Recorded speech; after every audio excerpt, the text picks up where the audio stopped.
Hey everyone, welcome back to Corporate Decoder, the place where we try to make sense of corporate gibberish. Today we're diving into the latest report from Ohio Valley Bank Corp. Prepare for a roller coaster of numbers, a thrilling story of, well, banking. But stick around because we'll break it all down in plain English so you don't need a PhD in finance to understand it. It's like watching paint dry but with money. This is a Form 8K, which is basically a company shouting, hey, something important happened, to the Securities and Exchange Commission, or SEC. In this case, Ohio Valley Bank Corp is reporting their earnings for the first quarter of 2025. The company made $44 million. That's an increase about $1.6 million compared to the same time last year. That's a big jump, about 58% higher. The CEO, Larry Miller, basically said they did really well because they made some smart choices. They grew how much money they could make, improved how well they could make money from that money, and kept a close eye on costs. Net interest income, which is the difference between what they earn on loans and what they pay on deposits, increased by almost $2 million. This happened because they have more assets that make money, and the difference between what they earn and pay is also higher. They participated in a program with the Ohio Treasurer. They offered a special savings account for people trying to buy homes. The company got money from the Ohio Treasurer at a lower interest rate and then invested that money in securities. The net interest margin, how much profit they make on their loans, went up to almost 4%. That's better than the same time last year.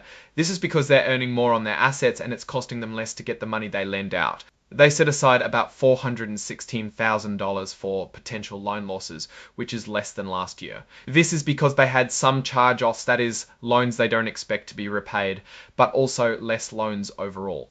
The money they make from things other than interest, like fees, stayed about the same.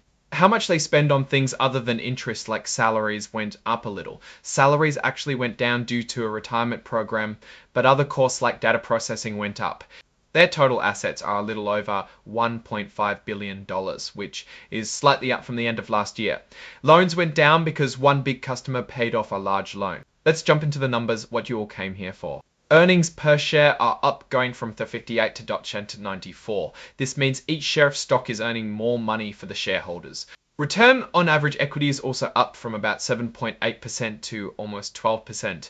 This measures how well the company is using shareholder money to make profits. Net interest margin also improved from 3.6% to 3.85%. Again, they are more profitable in their loans. Efficiency ratio went down from 71.5% to about 64%. This is good. It means they are spending less to make money. Now, let's review the more detailed income statements. Net income rose considerably from $2.7 million to $4.4 million. That's a pretty significant jump. Let's see what else is on the balance sheet. Total assets increased slightly, so the bank is growing steadily. Shareholders' equity is also up, which suggests the company is becoming more valuable. Okay, so what does all this mean? Basically, Ohio Valley Bank Corp had a pretty good quarter.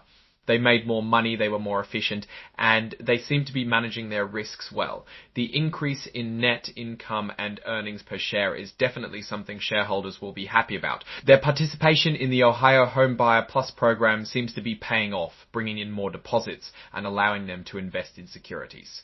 The decrease in loans due to the mortgage lender paying down their line of credit is something to keep an eye on.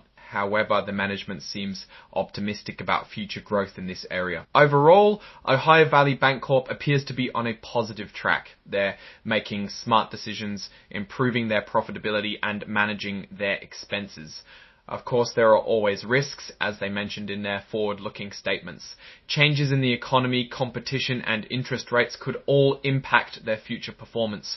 But for now, things look pretty good for this small bank. So that's it for this episode of Corporate Decoder. I hope you found this breakdown helpful. If you did, please give us a like, leave a comment, and subscribe for more videos. Until next time, stay informed and stay curious.